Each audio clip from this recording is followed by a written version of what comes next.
Welcome to the Tribal Youth Performance Measures Training. Today we're going to talk about understanding your program data, how to collect it, how to track it, and how to report it.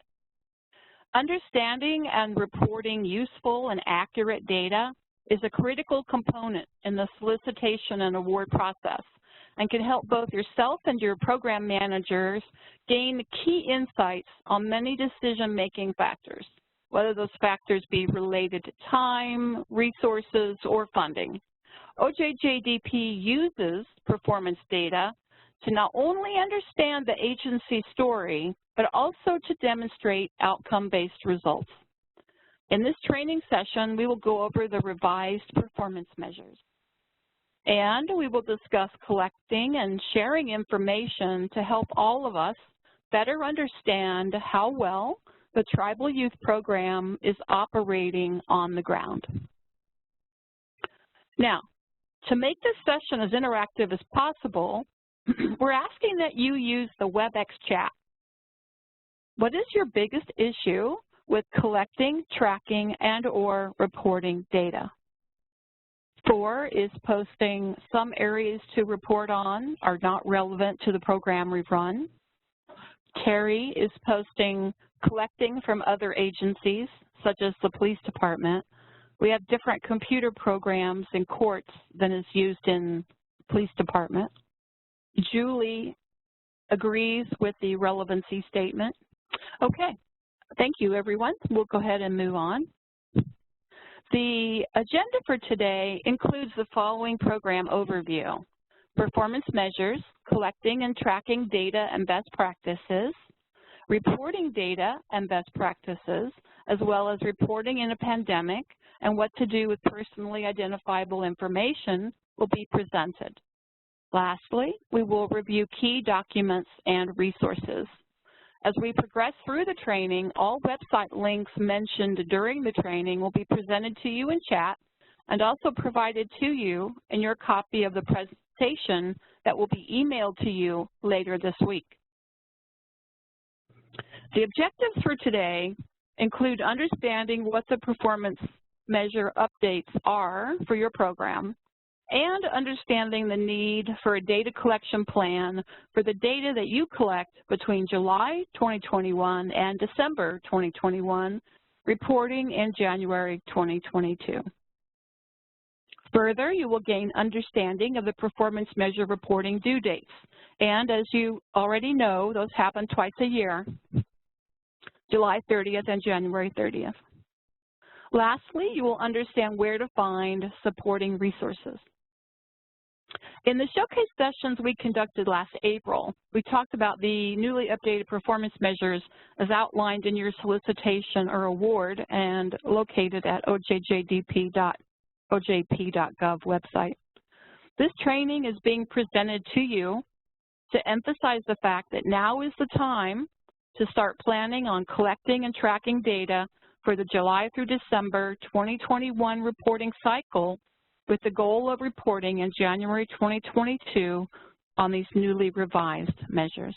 I'd like to pass the microphone to Ludmil, who will take us through the program and the updated measures. Ludmil? Thank you, Rebecca, and welcome everyone. As she mentioned, my name is Ludmil Gwad, and I am the research assistant for our team here, and I also analyze the Tribal Youth Program. On this slide here, you'll see that we've highlighted the Tribal Youth Program as it's part of the intervention division programs under OJJDP. So now a little background information. The Tribal Youth Program allocates funding to improve or establish data collection systems that assist tribal communities to track youth in detention placement or community-based programs. This program is led by Program Supervisor Kelly Blue and Program Manager Kara McDonough. One of the TTA providers for this program is Tribal Law and Policy Institute. This slide here captures the results, outcomes, and goals our OJJDP performance measures team created alongside OJJDP staff, which ensured the revised measures increased alignment with the OJJDP's overall mission and provided federal staff with actionable data and also increased the collection of outcome-based data. OJJDP's desired result for the Tribal Youth Program is to ensure tribal youth are empowered to live lives filled with positive outcomes and fair treatment if they are in contact with the juvenile justice system. To achieve this result, OJJDP established 3 goals. The first goal, prevent delinquent behaviors in tribal youth. They plan to do so by providing resources and training and technical assistance to tribal governments to implement culturally relevant programs and practices, and also to provide resources and TTA to tribal juvenile justice and youth serving systems to implement culturally relevant intervention and prevention programs, practices, or services. The second goal here, implement a cross-system collaborative approach to respond to justice-involved tribal youth. They plan to do so by supporting tribal governments and tribal juvenile justice and youth serving systems to establish a multidisciplinary agreements and partnerships between states, local jurisdictions, community-based agencies, tribes, tribal departments, and federal departments. And the last goal, for tribal youth to live productive lives. And this will be done by providing resources and TTA to tribal governments and youth serving systems to develop and implement strategic plans, train staff, youth leaders, and peer mentors, as well as disseminate information and engage stakeholders on the latest evidence-based practices, programs, trainings, and resources, all pertaining to tribal youth and tribal youth program legislation. So now we'll take our moment to remind ourselves of the performance measures process, and after we run through what that process was, we'll go ahead and then discuss the newly updated performance measures found in tribal youth programs. As you review these with me, please note that these are the newly revised performance measures, so you will recognize some of them, since not all of them were changed. Our framework. The framework or logic model used to write the performance measures includes 4 components: inputs, activities, outputs, and outcomes. Inputs are program resources such as grant funding and award administration. Activities are actions that convert inputs to outputs and can be anything from identifying key personnel to establishing information sharing agreements. Outputs are products or services that are results of activities such as trainings or meetings. Outcome measures speak to the longer-term program goal. The newly updated performance measures will require changes in the way you collect data, and that's why we are here today, to ensure you understand that you will be reporting on the newly updated performance measures come January 2022, and that you have a plan in place to do so. OJJDP does understand that data collection will occur in just a few days, and that organizations, agencies, and subawards will need time to review process and create a data collection plan for certain measures. Some indicators will be easier than others. We encourage you to work with your partners and TTA providers on a data collection plan. The performance measures also document your progress you have made in accomplishing program goals and objectives by collecting data on grantee activities and services. Remember, regular reporting on performance measures outcomes establishes your program's growth. And you can also find your program's performance measures at this online location listed on the slide above. So we organize our performance measures into performance measure type and category. Performance measure type is broken down into output measures and outcome measures. Again, output measures are product-based, accountable product or service that your program provides or produces, like the volume of work a program accomplishes, number of youth served, or number of trainings conducted. Outcome measures, these are measures-based. This tracks changes in knowledge, attitude, skill, and/or behaviors that occur within an individual, family, agency, system, or community. They can be short or long-term. And then we broke our performance measures categories into overall measures, multi-program measures, and program-specific measures. In overall measures, you'll be asked the same overall questions in every program. This allows analysts to aggregate data across multiple programs and assist with responding to ad hoc data requests. Multi-program measures impact 3 different types of populations. One with shared targeted populations, such as children involved in child welfare or tribal youth. 2, those with similar service delivery models, such as mental health services or prevention services. And 3, those with shared outcomes, such as youth provided with defense counsel. Program-specific measures collect data that align with a specific population, funded activity, or desired result. These measures help reflect the unique outputs and outcomes for each specific program and distinguishes them from other programs. Program-specific measures also help track the progress of individual programs over time.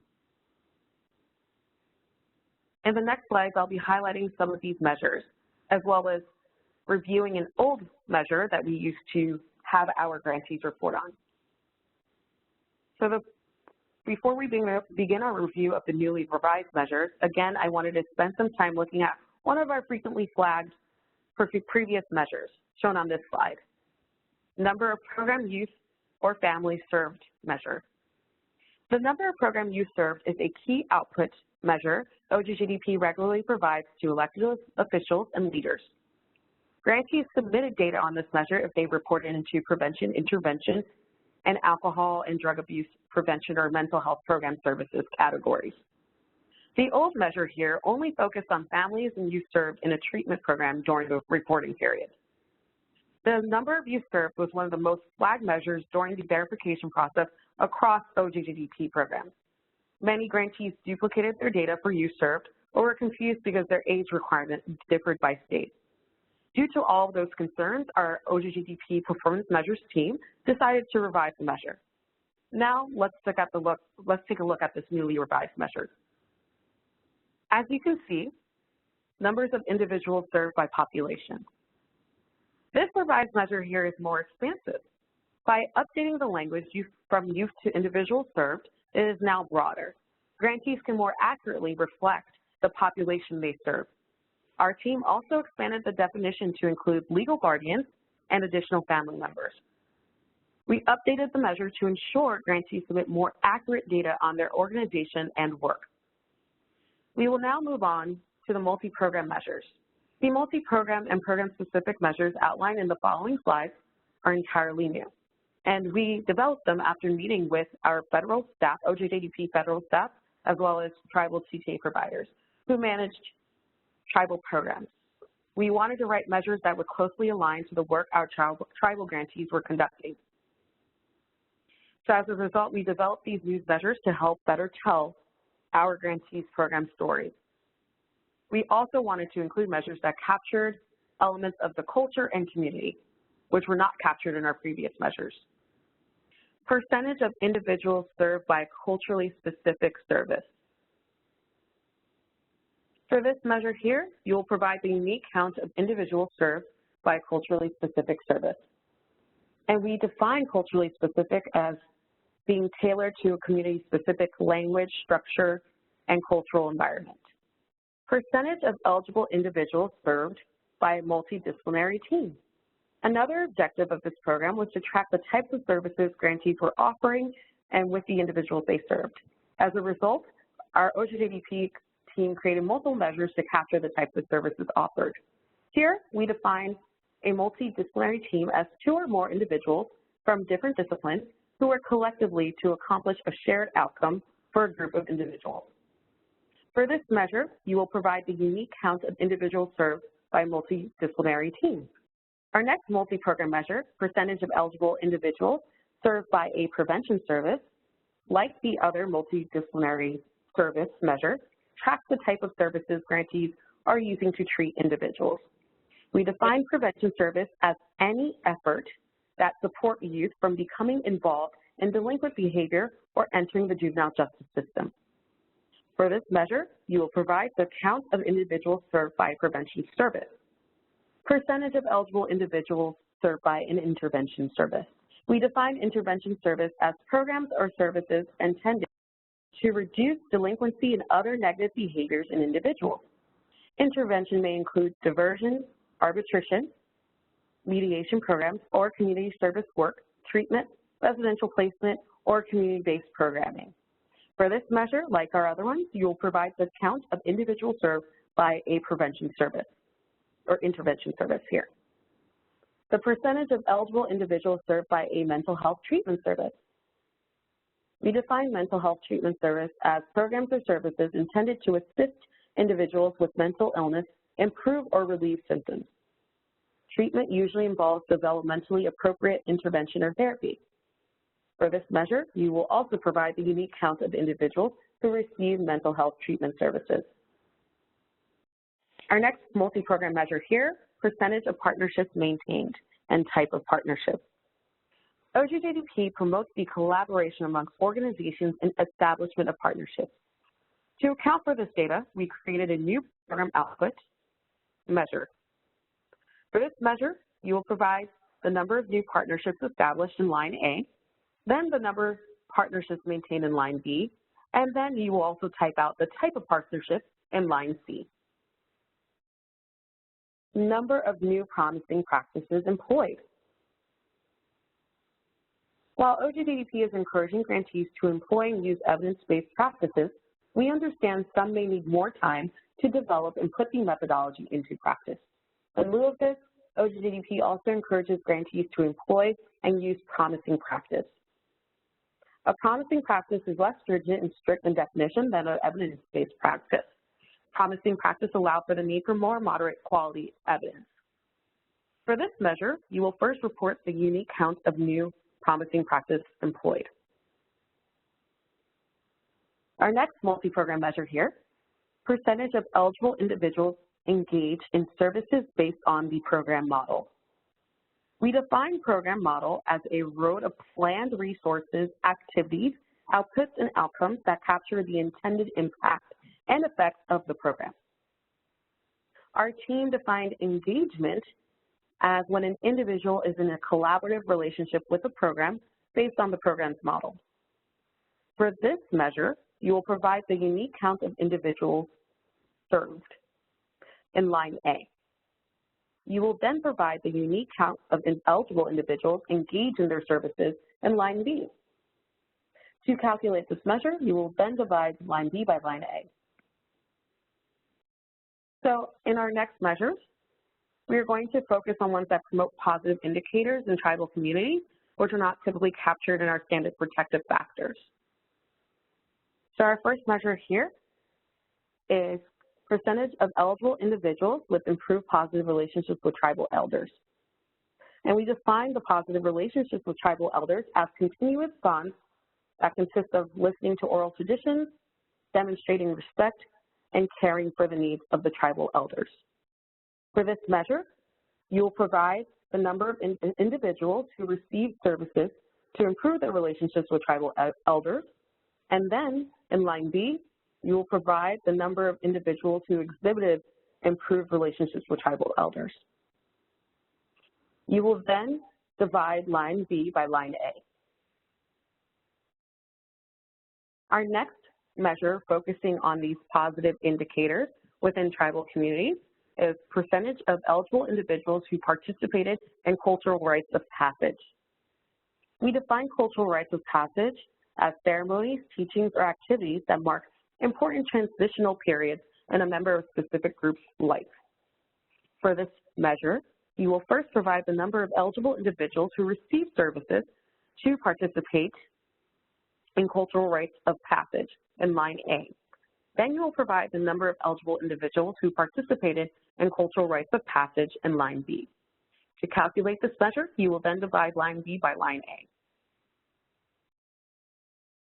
Our next multi-program measure here, dealing with our positive indicator, is percentage of eligible individuals who exhibit cultural competencies. We define cultural competency as the integration and transformation of knowledge about specific cultural groups into behaviors that can be used to create positive interactions amongst their identified cultural group. For this measure, you will first provide the number of individuals who receive services to exhibit cultural competencies in line A. Then you will provide the number of individuals who exhibit cultural competencies in line B. To calculate this measure, you will divide line B by line A. And now we will review the last measure and only program-specific measure in tribal youth programs, percentage of eligible individuals who engaged in a leadership role. We define a leadership role as a position that promotes the development of an individual to demonstrate strengths and set goals. For For this measure, you will first provide the number of individuals who receive services to engage in a leadership role. Then you will provide the number of individuals who engaged in a leadership role in line B. To calculate this measure, you will divide line B by line A. So again, this concludes the portion of reviewing our multi-program specific and program-specific measures for tribal youth programs. I will now pass the presentation to Rebecca, who will discuss how to create a data collection plan in the following slides. Thank you, Ludmil. We have a short scenario for you. We have Brenda here, Brenda Sukup. She is a Tribal Youth Awardee, and she's just received the newly updated performance measures. She's attended this learning event, and she's sitting at her desk wondering how to get started. What would you recommend that Ms. Sukup do to prepare for data collection July through December of 2021 and reporting in January 2022? In the past, we've had colleagues respond that she should familiarize herself with the measures, definitions, and questions. Joy is posting review current documents to see if they need to be updated to collect different information. And Thor is posting having a filing system set up for the reporting periods for any events that will be hosted. Thank you. Thank you. Okay, moving on then. We will next review several best practices, collecting and tracking data. Creating a data collection plan requires a good deal of pre-planning and preparation. When creating a data collection plan, best practices often include locating the performance measures for your program, understanding that each question needs to be answered, and determining the data type of the answer, even if that answer ends up being a 0, and creating a plan to identify when and how you will collect that data. For example, what type of tool or instrument will you use to collect the needed data? Has the tool or instrument been validated and or used before? How accurate is this tool or instrument? And who will collect the data? There are several best practices you can implement when collecting data. You want to be proactive in your approach, designating staff for the coordination of the performance measure data collection process. You want to review the progress reporting questionnaire. You want to ensure that designated staff participate in trainings. You want to pay attention to communication from JustGrants. And lastly, if applicable, you want to review, edit, and validate data with subgrantees before reporting. Grantee and subgrantee relationship.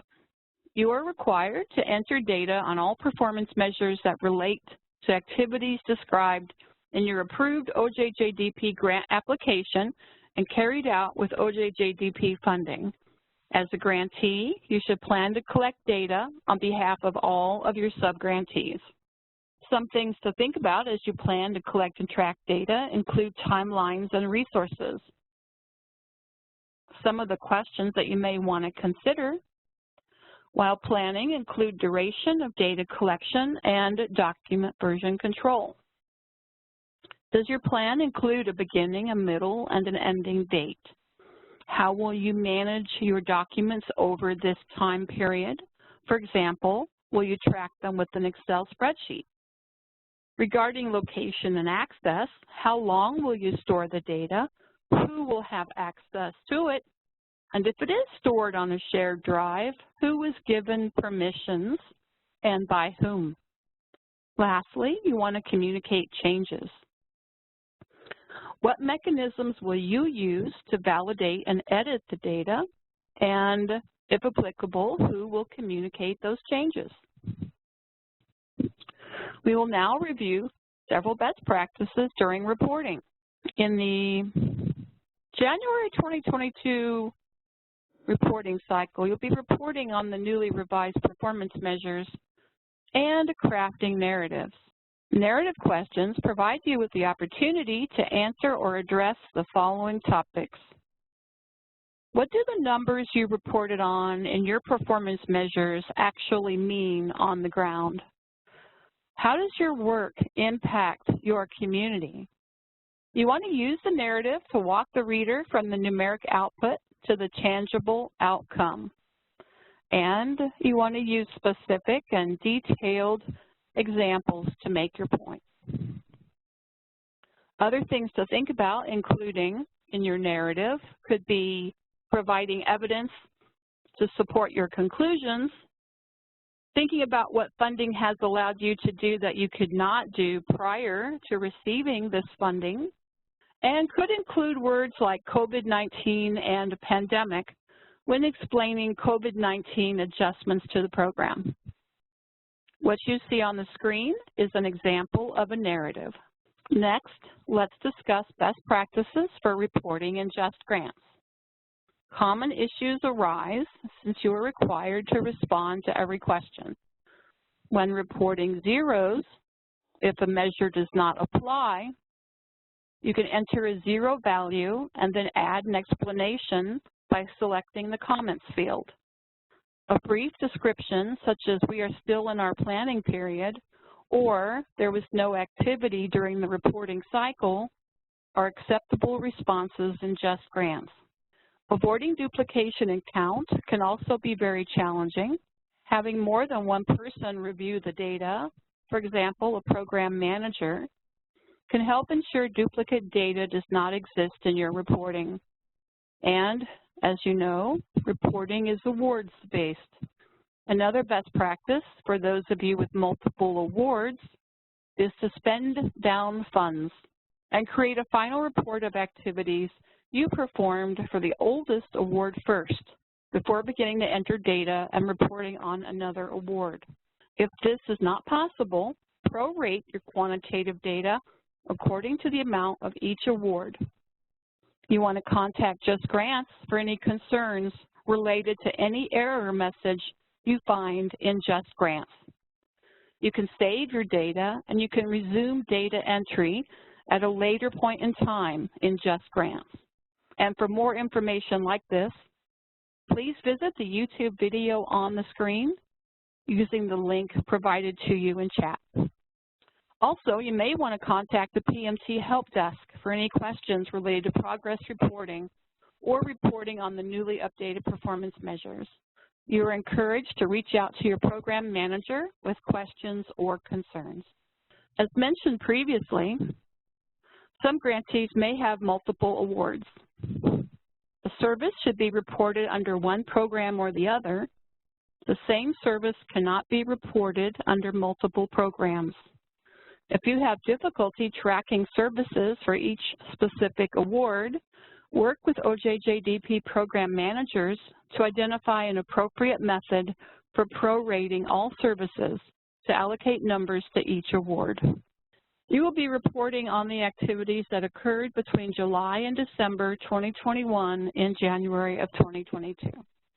Reporting deadlines, as noted earlier, are July 30th for the reporting period January 1st through June 30th, and January 30th for the reporting period July 1st through December 31st.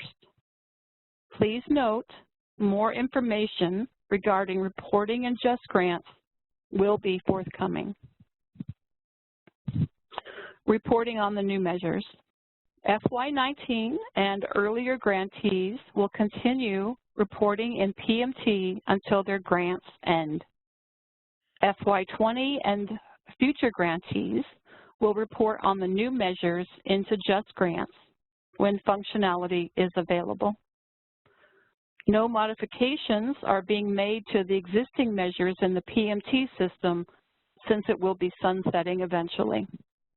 Collecting and tracking data that contains personally identifiable information, also known as PII, should be done with consideration towards the Privacy Act of 1974 and according to guidance issued by NIST 800-122. Broadly stated, the purpose of the Privacy Act is to balance the government's need to maintain information about individuals with the individual's rights to be protected against unwarranted invasion of their privacy. In accordance with this act, you want to collect only the data you need.